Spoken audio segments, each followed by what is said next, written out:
ഇപ്പോൾ ഞാൻ നിങ്ങൾക്ക് കുറച്ച് ആൺകുട്ടികളുടെ ചിത്രങ്ങൾ കാണിച്ചു തരാം. അത് ശ്രദ്ധിച്ചു നോക്കണം. അതിനുശേഷം ഞാൻ നിങ്ങളോട് ഒരു ചോദ്യം ചോദിക്കും. നിങ്ങൾക്ക് സ്ക്രീനിൽ കുറച്ച് ചിത്രങ്ങൾ കാണാൻ കഴിയുന്നുണ്ടാകും. ഇവരെ നോക്കൂ, എന്നിട്ട് മനസ്സുകൊണ്ട് ചിന്തിക്കൂ, ഇവർക്ക് എന്തൊക്കെ ചെയ്യാൻ കഴിയുമെന്ന്. നിങ്ങളുടെ മനസ്സിൽ ഇപ്പോൾ തോന്നുന്നുണ്ടാകും 13 മുതൽ 19 വയസ്സ് വരെ പ്രായമുള്ള കുട്ടികളാണ്, ടീനേജേഴ്സ് ആണ്. കൂടുതൽ പോയാൽ ഇവരെന്താണ് ചെയ്തിട്ടുണ്ടാവുക? വല്ല മോഷണവും നടത്തിയിട്ടുണ്ടാകും, അതുമല്ലെങ്കിൽ സ്വന്തം ക്ലാസ്സിലെ ഏതെങ്കിലും കുട്ടിയെ ഭീഷണിപ്പെടുത്തിയിട്ടുണ്ടാകും. ഇവരെ ആദ്യമായി കണ്ടപ്പോൾ എനിക്കും ഇത് തന്നെയാണ് തോന്നിയത്. എന്നാൽ ഞാനും നിങ്ങളും പൂർണ്ണമായും തെറ്റാണ്. കാരണം 13 മുതൽ 19 വയസ്സ് വരെ പ്രായം തോന്നിക്കുന്ന ഈ ടീനേജേഴ്സ് പേരിന് മാത്രം കുട്ടികളാണ്. ഇവർ 2 പെൺകുട്ടികളോട് ചെയ്തത് എന്താണെന്ന് മറ്റുള്ളവരോട് പറയാൻ പോലും മറപ്പുളവാക്കുന്ന കാര്യമാണ്. ഞാൻ ഈ വാർത്ത അറിയുമ്പോഴും ആ വീഡിയോസൊക്കെ കാണുമ്പോഴും കണ്ണ് നിറഞ്ഞുപോയി. എങ്ങനെയാണ് ഒരാൾക്ക് ഇങ്ങനെ ചെയ്യാൻ സാധിക്കുക? ഈ പ്രായത്തിൽ ഇവരിങ്ങനെ എന്തെങ്കിലും ചെയ്യുമെന്ന് ആർക്കെങ്കിലും ഊഹിക്കാനാകുമോ? ഇപ്പോഴും നിങ്ങൾക്ക് മനസ്സിലായില്ലെങ്കിൽ ഞാൻ പറയാം. 2 പെൺകുഞ്ഞുങ്ങളെയാണ് ഇവർ ഉപദ്രവിച്ചത്.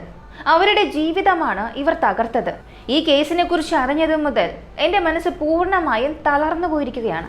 ഇതിനോടൊക്കെ എങ്ങനെ പ്രതികരിക്കണമെന്ന് എനിക്ക് മനസ്സിലാകുന്നേയില്ല. ഇതിനെക്കുറിച്ച് ഞാൻ ഇൻസ്റ്റഗ്രാമിൽ ഒരു ചെറിയ ഷോർട്ട് വീഡിയോ ചെയ്തിട്ടുണ്ടായിരുന്നു. അത് ഒരുപാട് പേർ കാണുകയും ചെയ്തു. ഏകദേശം 1 മില്യൺ കഴിഞ്ഞു അതിൻ്റെ വ്യൂസ്. അതിൽ വന്ന കമൻസ് ഒക്കെ നിങ്ങൾക്ക് എടുത്തു നോക്കിയാൽ മനസ്സിലാകും ആളുകൾക്ക് അതിനോടുള്ള അഭിപ്രായം എങ്ങനെയാണെന്ന്. ഇതിനെക്കുറിച്ച് ഞാൻ വീണ്ടും ഇന്റർനെറ്റിൽ തിരഞ്ഞു നോക്കി. ഇതിനെക്കുറിച്ച് പലരും സംസാരിച്ചിട്ടേ ഇല്ല, പ്രത്യേകിച്ച് മലയാളികൾ. ആലോചിച്ച് നോക്കുക, ഇത്രയും ക്രൂരത ഭൂമിയിൽ നടക്കുന്നുണ്ട്, പക്ഷെ അതിനെക്കുറിച്ച് ആളുകൾക്ക് യാതൊരു ബോധവൽക്കരണവും ഇല്ല. ഇങ്ങനെയൊക്കെ നടക്കുന്നുണ്ടെന്ന് ആളുകൾ അറിയുന്നത് പോലും ഇല്ല. ഇനി നിങ്ങൾ ഇവരിൽ നിന്നും സൂക്ഷിക്കണം. നിങ്ങളുടെ പെൺകുഞ്ഞുങ്ങളെ സ്വന്തം വീടിന് ചുറ്റുമുള്ള കുട്ടികളിൽ നിന്ന് പോലും നിങ്ങൾ സംരക്ഷിക്കേണ്ടിയിരിക്കുന്നു.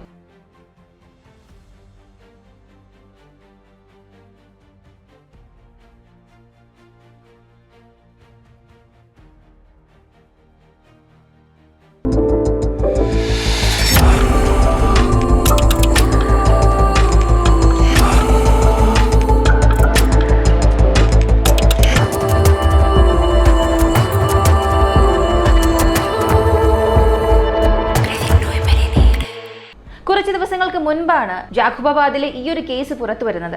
ലോകത്തിൽ വന്നിട്ട് കേവലം 18 മാസം മാത്രം പ്രായമായ, അതായത് 1.5 വയസ്സുള്ള ഒരു പിഞ്ചു കുഞ്ഞിനോടാണ് അവളുടെ സ്വന്തം ബന്ധുവായ 17 വയസ്സുകാരൻ ഈ ക്രൂരത ചെയ്തത്.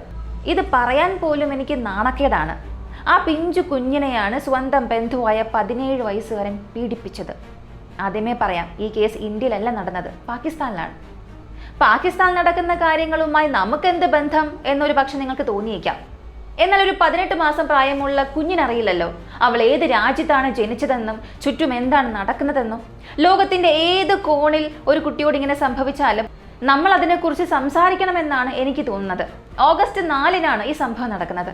18 മാസം പ്രായമുള്ള ഏഞ്ചൽ എന്ന കുഞ്ഞിനെ വീട്ടിലാക്കി അമ്മ പുറത്ത് ചില ആവശ്യങ്ങൾക്കായി പോയതായിരുന്നു.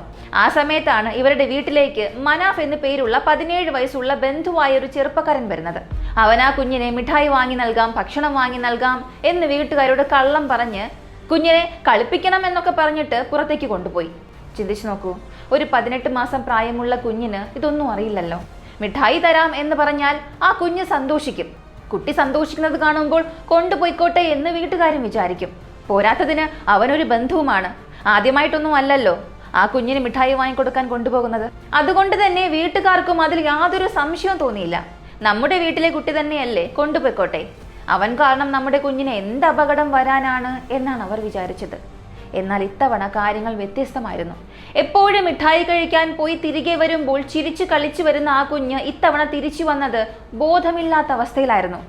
പനിയോ മറ്റെന്തെങ്കിലും അസുഖമോ ആയിരിക്കും. മരുന്ന് കൊടുത്താൽ ശരിയാകുമെന്നാണ് വീട്ടുകാർ ആദ്യം ചിന്തിച്ചത്. മരുന്ന് നൽകിയെങ്കിലും കുഞ്ഞിന് ബോധം വന്നില്ല. പിന്നീട് കണ്ണു തുറന്നപ്പോൾ കുഞ്ഞ് ഛർദ്ദിക്കാൻ തുടങ്ങി. ഇതോടെ പരിഭ്രാന്തരായ കുടുംബം കുഞ്ഞിനെയും കൊണ്ട് അടുത്തുള്ള ഒരു സ്വകാര്യ ആശുപത്രിയിലേക്ക് ഓടി. അവിടെയുള്ള ഡോക്ടർമാർ കുഞ്ഞിനെ ഉടൻ തന്നെ ജിന്ന പോസ്റ്റ് ഗ്രാജുവേറ്റ് മെഡിക്കൽ സെന്ററിലേക്ക് മാറ്റാൻ നിർദ്ദേശിച്ചു. എന്നാൽ അങ്ങോട്ടേക്ക് കൊണ്ടുപോകുന്ന വഴിമധ്യേ ആ പിഞ്ചു കുഞ്ഞ് ജീവൻ വെടിഞ്ഞു. എന്ത് തെറ്റാണ് ആ 18 മാസം മാത്രം പ്രായമുള്ള പിഞ്ചു കുഞ്ഞ് ചെയ്തത്? ആ കുഞ്ഞിനെ വീട്ടിലാക്കി പുറത്തുപോയ ആ അമ്മ ചെയ്ത തെറ്റെന്താണ്? उसने बोला ओरस दो, हो रहा ओरस, मैंने उसके लिए बना के रखा था. उसने नहीं पिया, उसको दर्द हो रहा था ना, वो छोटी थी ना, इसलिए उसने मेरे को बताया नहीं उसको कहाँ दर्द हो रहे हैं. സ്വന്തം ബന്ധുവായതുകൊണ്ട് മാത്രം അവനെ വിശ്വസിച്ച് കുട്ടിയെ കൊടുത്തയച്ച ആ കുടുംബത്തിന്റെ തെറ്റെന്താണ്? എനിക്കൊന്നും മനസ്സിലാകുന്നില്ല.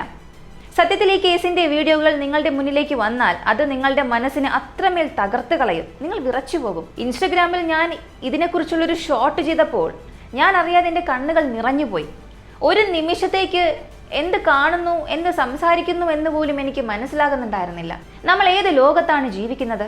ഓഗസ്റ്റ് 5-ന് പ്രതിയായ മനാഫിനെ പോലീസ് അറസ്റ്റ് ചെയ്തു. അവൻ ചെയ്ത ക്രൂരതയ്ക്ക് അർഹിച്ച ശിക്ഷ തന്നെ ലഭിക്കുമെന്ന് ഞാൻ പ്രതീക്ഷിക്കുന്നു. അല്ലാതെ ഇവൻ പ്രായപൂർത്തിയാകാത്ത കുട്ടിയാണ്, അതുകൊണ്ട് ശിക്ഷയിൽ ഇളവ് വേണം എന്നൊന്നും പറയരുത്. നൽകാവുന്നതിൽ വെച്ച് ഏറ്റവും കഠിനമായ ശിക്ഷ തന്നെ അവന് നൽകണം. കാരണം അവൻ ചെയ്തത് ഒരു കുട്ടിയുടെ പ്രവൃത്തിയല്ല. ഇപ്പോഴും 18 മാസം പ്രായമുള്ള പിഞ്ചു കുഞ്ഞിനോട് യാതൊരു ദയയും തോന്നാത്ത കുറേ മനുഷ്യരുണ്ടാകും. ഇതൊക്കെ പാകിസ്ഥാനിൽ നടന്നതല്ലേ, അവിടെ ഇതൊക്കെ സാധാരണയല്ലേ എന്ന് കരുതുന്നവരുണ്ടാകും.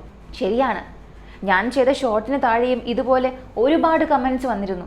ഇതൊക്കെ ഇവിടെ പറഞ്ഞിട്ട് എന്ത് കാര്യമാണ്, ഇതൊക്കെ അവിടെ നടന്നതല്ലേ എന്ന്. ഇത് ഇന്ത്യയിലും നടക്കുന്നുണ്ട്. ഇതാണ് ഏറ്റവും ഗൗരവമായി ചിന്തിക്കേണ്ട വിഷയം. ഈ വീഡിയോ ചെയ്യാൻ എന്നെ പ്രേരിപ്പിച്ച പ്രധാന കാരണവും അതുതന്നെയാണ്. ഇത്തരം സംഭവങ്ങൾ നമ്മുടെ നാട്ടിൽ അത്രത്തോളം വർദ്ധിച്ചു വരികയാണ്. ഇതിനെക്കുറിച്ച് സംസാരിക്കേണ്ടതും ആളുകളിൽ ബോധവൽക്കരണം ഉണ്ടാക്കേണ്ടതും അത്യാവശ്യമാണ്. ഇനി ആരെയും കണ്ണടച്ച് വിശ്വസിക്കാൻ കഴിയില്ല. അടുത്ത കാലത്താണ് ആസാമിൽ നിന്ന് മറ്റൊരു കേസ് പുറത്തു വന്നത്. 15 വയസ്സുള്ള ഒരു പെൺകുട്ടിയുടെ അമ്മയും സഹോദരനും ഒരു കുടുംബ ചടങ്ങിൽ പങ്കെടുക്കാൻ പുറത്തു പോയി തിരികെ വന്നപ്പോൾ ആ പെൺകുട്ടിയുടെ മൊബൈൽ ഫോൺ വീടിന്റെ ഗേറ്റിന് മുന്നിൽ കിടക്കുന്നത് കണ്ടു. അവർ പരിഭ്രാന്തരായി വീടിനുള്ളിലേക്ക് ഓടിക്കയറി. അവിടെ അവർ കണ്ട കാഴ്ച ജീവിതത്തിൽ ഒരിക്കലും അവർക്ക് മറക്കാൻ കഴിയുന്ന ഒന്നായിരുന്നില്ല. അവരുടെ 15 വയസ്സുകാരിയായ മകൾ ചോരയിൽ കുളിച്ചു കിടക്കുന്നു. ശരീരത്തിൽ ഉടനീളം ക്രൂരമായ പരിക്കുകൾ. ആർക്കും തിരിച്ചറിയാൻ പോലും പറ്റാത്ത വിധം അവളുടെ മുഖം ചതച്ചരച്ചിട്ടുണ്ടായിരുന്നു. സ്വന്തം മകളെ ആ അവസ്ഥയിൽ കണ്ടപ്പോൾ ആ അമ്മയുടെയും സഹോദരന്റെയും മനസ്സ് എത്രത്തോളം തകർന്നു പോയിട്ടുണ്ടാകും. ഈ ആഘാതവും പേറിയാണ് ഇനി ആ കുടുംബം ജീവിക്കേണ്ടത്. ഇനി എന്ന് വാതിൽ തുറക്കുമ്പോഴും തിരിച്ചറിയാൻ കഴിയാത്ത വിധം മുഖം തകർന്നുപോയ ആ മകളുടെ മുഖമായിരിക്കും ആ അമ്മയുടെ മനസ്സിലേക്ക് ഓടിയെത്തുക. തങ്ങൾ എന്ത് തെറ്റ് ചെയ്തിട്ടാണ് ഇങ്ങനെ ഒരു ശിക്ഷ ദൈവം തന്നത് എന്ന് ആ കുടുംബം ചിന്തിച്ച് വിതുമ്പുന്നുണ്ടാകും. പോലീസിൽ വിവരം അറിയിച്ചതിനെ തുടർന്ന് അന്വേഷണം ആരംഭിച്ചു. പെൺകുട്ടിയുടെ ഫോൺ കേന്ദ്രീകരിച്ച് നടത്തിയ അന്വേഷണത്തിൽ 3 പേരെയും പിന്നീട് നടത്തിയ തിരച്ചിലിൽ 2 പേരെയും കൂടി പോലീസ് അറസ്റ്റ് ചെയ്തു. അറസ്റ്റിലായ ആ 5 പേരുടെ വിവരങ്ങൾ കേട്ടാൽ നിങ്ങൾ ഒരിക്കലും ഞെട്ടരുത്. അതിൽ 4 പേരും ടീനേജേഴ്സ് ആയിരുന്നു. ഒരാൾക്ക് കേവലം 16 വയസ്സ് മാത്രമാണ് പ്രായം. ഈ സംഭവം പുറത്തറിഞ്ഞതോടെ നാട്ടുകാർ ശക്തമായ പ്രതിഷേധവുമായി തെരുവിലിറങ്ങി നീതിക്കായി വാദിച്ചു. നാഷണൽ ഹൈവേ 6 പോലും ജനങ്ങളെല്ലാം ഉപരോധിച്ചു. നിലവിൽ ഫാസ്റ്റ് ട്രാക്ക് കോടതിയിലാണ് ഈ ഒരു കേസിന്റെ വിചാരണ നടക്കുന്നത്. പ്രതിഷേധിക്കുന്ന ആളുകളുടെയും എന്റെയും ആവശ്യം ഒന്ന് തന്നെയാണ്. ഈ കേസിലെ പ്രതികളെ കുട്ടികളെന്നോ ടീനേജേഴ്സ് എന്നോ കരുതി യാതൊരു ആനുകൂല്യവും നൽകരുത്. കാരണം അവർ ചെയ്തത് കുട്ടികളുടെ കളിയല്ല, പ്രായപൂർത്തിയായ കുറ്റവാളികൾ ചെയ്യുന്ന അത്രയും ക്രൂരമായ കുറ്റകൃത്യമാണ്. അതുകൊണ്ട് ശിക്ഷയും അതിന് തക്കതായിരിക്കണം. നമ്മുടെ നാട്ടിൽ മുതിർന്ന കുറ്റവാളികൾക്ക് പോലും പലപ്പോഴും അർഹിക്കുന്ന ശിക്ഷ കിട്ടാറേയില്ല എന്നത് മറ്റൊരു സത്യം.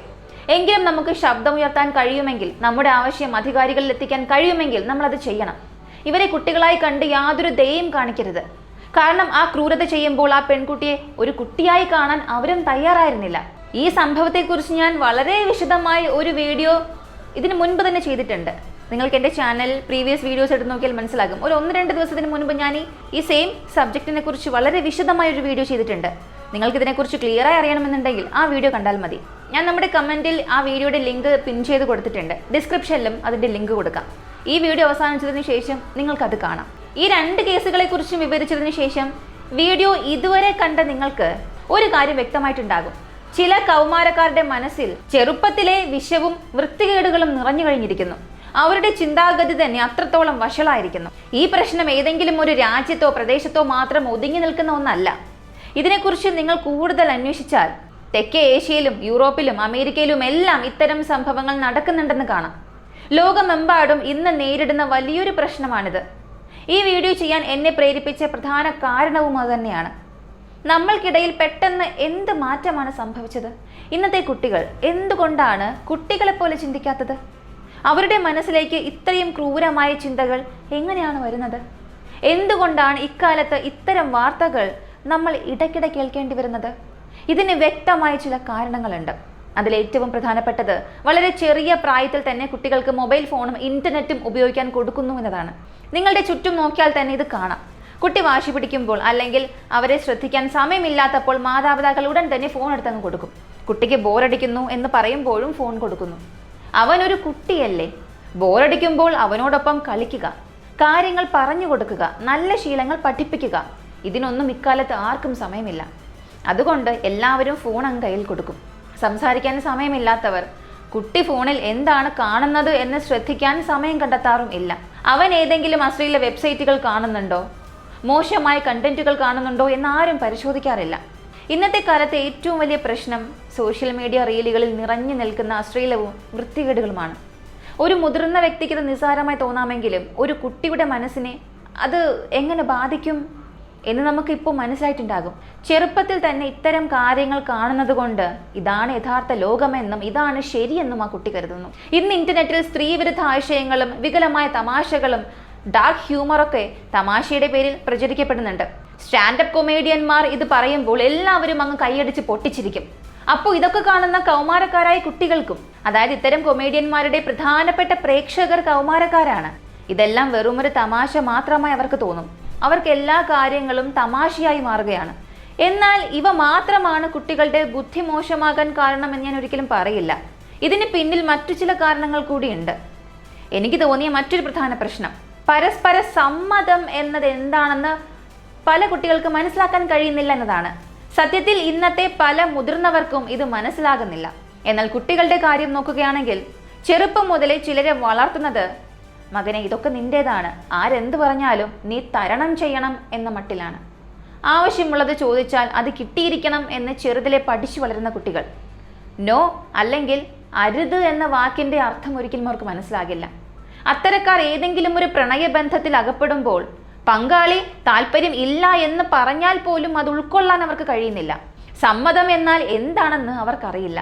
എനിക്ക് അവളെ ഇഷ്ടമാണ്, എനിക്ക് അവളെ വേണം, അവൾക്ക് താല്പര്യമുണ്ടോ ഇല്ലയോ എന്നത് എൻ്റെ വിഷയമല്ല, ഈ ചിന്തയാണ് അവർക്കുള്ളത്. ഈ ഒരു മനോഭാവം കാരണം തള്ളിക്കളയലുകളെ അല്ലെങ്കിൽ ഒരു റിജക്ഷനെ നേരിടാൻ അവർക്ക് കഴിയുന്നില്ല. അത് അവളുടെ വ്യക്തിപരമായ അഭിപ്രായമാണ്, ഞാനതിനെ ബഹുമാനിക്കണം എന്ന് ചിന്തിക്കുന്നതിന് പകരം അവൾ എന്നെ അവഗണിച്ചു, ഇതിന് ഞാൻ പ്രതികാരം ചെയ്യും എന്നാണ് അവർ ചിന്തിക്കുന്നത്.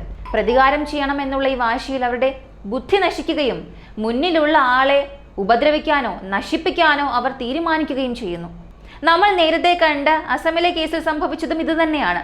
ആ 15 വയസ്സുകാരിയോട് ക്രൂരത കാണിച്ചവരിൽ അവളുടെ കാമുകനും ഉൾപ്പെട്ടിരുന്നു. ഇത്തരമൊരു മോശം മനോഭാവം കുട്ടികളിൽ ഉണ്ടാക്കിയെടുക്കുന്നതിൽ അവരുടെ അമ്മമാർക്കും വലിയൊരു പങ്കുണ്ട്. എൻ്റെ രാജകുമാരനാണ്, എൻ്റെ പൊന്നുമോനാണ് എന്ന് പറഞ്ഞ് വളർത്തി ലോകത്തുള്ളതെല്ലാം നിനക്കാണ് എന്നൊരു ഭാവം ഉണ്ടാക്കിയെടുക്കുന്നു. കുട്ടിക്കാലത്ത് അവരുണ്ടാക്കുന്ന തെറ്റുകളെല്ലാം മാതാപിതാക്കൾ കണ്ടില്ല എന്ന് നടിക്കുന്നു, എല്ലാ വാശികളും നടത്തി കൊടുക്കുന്നു. അങ്ങനെയുള്ള കുട്ടിക്ക് പാടില്ല എന്ന വാക്കിന്റെ അർത്ഥം എങ്ങനെ മനസ്സിലാക്കാനാണ്? ഇതുകൂടാതെ സ്വന്തം വികാരങ്ങളെയും ലൈംഗികാസക്തികളെയും നിയന്ത്രിക്കാനുള്ളൊരു ശേഷിയില്ലായ്മ, ഒറ്റപ്പെട്ട് ജീവിക്കുന്ന ശീലം, ഇവയെല്ലാം കാരണങ്ങളാണ്. എപ്പോഴും ഇന്റർനെറ്റിൽ മാത്രം സമയം ചിലവഴിക്കുക, യഥാർത്ഥ ജീവിതത്തിൽ കൂട്ടുകാരോ ബന്ധുക്കളോ ഇല്ലാതിരിക്കുക, കുടുംബത്തോട് സംസാരിക്കാതിരിക്കുക, ഇതെല്ലാം കുട്ടികളെ കൂടുതൽ അപകടത്തിലേക്ക് തള്ളിവിടുന്നു. ഇതോടെ അവൻ ഇന്റർനെറ്റിൽ എന്താണ് ചെയ്യുന്നത് എന്ന് നോക്കാൻ വീട്ടിൽ ആരും ഇല്ലാത്ത അവസ്ഥയാകുന്നു. നിങ്ങൾ ഈ വീഡിയോ ഇതുവരെ കണ്ടിട്ടുണ്ടെങ്കിൽ എൻ്റെ ചെറിയൊരു അഭ്യർത്ഥനയുണ്ട്. സ്വന്തം കുട്ടികളെ ശ്രദ്ധിക്കേണ്ടതിന്റെ ആവശ്യകത എല്ലാവരിലേക്കും എത്തിക്കാൻ ഈ വീഡിയോ പരമാവധി ഷെയർ ചെയ്യുക. നിങ്ങളുടെ വീടുകളിലോ ചുറ്റുവട്ടത്തോ കൗമാരക്കാരായ കുട്ടികളുണ്ടെങ്കിൽ അവർ ഇന്റർനെറ്റിൽ എന്താണ് ചെയ്യുന്നത് എന്ന് തീർച്ചയായും ശ്രദ്ധിക്കുക. അവരെന്തെങ്കിലും തെറ്റ് ചെയ്യുന്നുണ്ടെന്ന് കണ്ടാൽ ശരിയായ സമയത്ത് അത് തിരുത്തി കൊടുക്കാൻ നിങ്ങൾക്ക് കഴിയണം. അതുപോലെ കാര്യങ്ങൾ നിങ്ങളോട് തുറന്ന് പറയാൻ തക്കവണ്ണം ആ കുട്ടികൾക്ക് നിങ്ങളോട് അടുപ്പവും സ്വാതന്ത്ര്യവും ഉണ്ടായിരിക്കണം. നിങ്ങളുടെ ഭയം കാരണം അവർ കാര്യങ്ങൾ മറച്ചു വെച്ചാൽ എന്തെങ്കിലും അപകടത്തിൽപ്പെടുമ്പോൾ അവർക്കൊരിക്കലും നിങ്ങളോട് അത് പറയാൻ പിന്നെ കഴിയില്ല. അസമിൽ കൊല്ലപ്പെട്ട 15 വയസ്സുകാരിയെ അവളുടെ കാമുകൻ മുൻപും ശല്യം ചെയ്തിട്ടുണ്ടാകാം. എന്നാൽ കുടുംബത്തോട് അത്രയും അടുപ്പമില്ലാത്തത് കൊണ്ടാകാം അവൾക്കത് വീട്ടിൽ പറയാൻ കഴിയാതെ പോയത്. എനിക്ക് മനസ്സിലായ കാര്യങ്ങളാണ് ഞാൻ നിങ്ങളോട് പറഞ്ഞത്. എൻ്റെ വാക്കുകളോട് നിങ്ങൾ യോജിക്കുന്നുവെങ്കിൽ ഈ വീഡിയോ മറ്റുള്ളവരിലേക്കും ഷെയർ ചെയ്യുക. വീഡിയോ ലൈക്ക് ചെയ്യാനോ ചാനൽ സബ്സ്ക്രൈബ് ചെയ്യാനോ ഞാൻ പറയുന്നില്ല. കാരണം ഫോളോവേഴ്സിനെ കൂട്ടാനോ സബ്സ്ക്രൈബേഴ്സിനെ ഉണ്ടാക്കാനോ അല്ല ഞാൻ ഈ ചാനൽ നടത്തുന്നത്. ആളുകളിൽ ബോധവൽക്കരണം ഉണ്ടാക്കുക മാത്രമാണ് എൻ്റെ ലക്ഷ്യം. നമ്മുടെ പല കേസുകൾക്ക് അവസാനവും ഞാനൊരു ഗുണപാഠം പറയുന്നുണ്ട്. എത്ര പേർ വീഡിയോ അവസാനം വരെ കാണുന്നുവെന്ന് എനിക്കറിയില്ല. പക്ഷെ നമ്മുടെ എല്ലാ കേസുകളിലും അവസാനം നമ്മൾ ആ കേസിൽ നിന്നും പഠിക്കേണ്ട വളരെ പ്രധാനപ്പെട്ട കാര്യങ്ങൾ പറയുന്നുണ്ട്. അതാണ് ഞാൻ ഉദ്ദേശിക്കുന്നത്. നല്ല കാര്യങ്ങൾ ജനങ്ങളിലേക്ക് എത്തിക്കുക, അവരത് കാണണം, മനസ്സിലാക്കണം, പഠിക്കണം, മറ്റുള്ളവർക്കും പറഞ്ഞു കൊടുക്കണം. ഈ വീഡിയോ നിങ്ങൾക്ക് ഇഷ്ടമായെങ്കിൽ, ഉപകാരപ്പെട്ടു എന്ന് തോന്നിയെങ്കിൽ നിങ്ങളുടെ സുഹൃത്തുക്കൾക്കും ഫാമിലിക്കും ഷെയർ ചെയ്യുക. അടുത്ത വീഡിയോയിൽ വീണ്ടും കാണാം.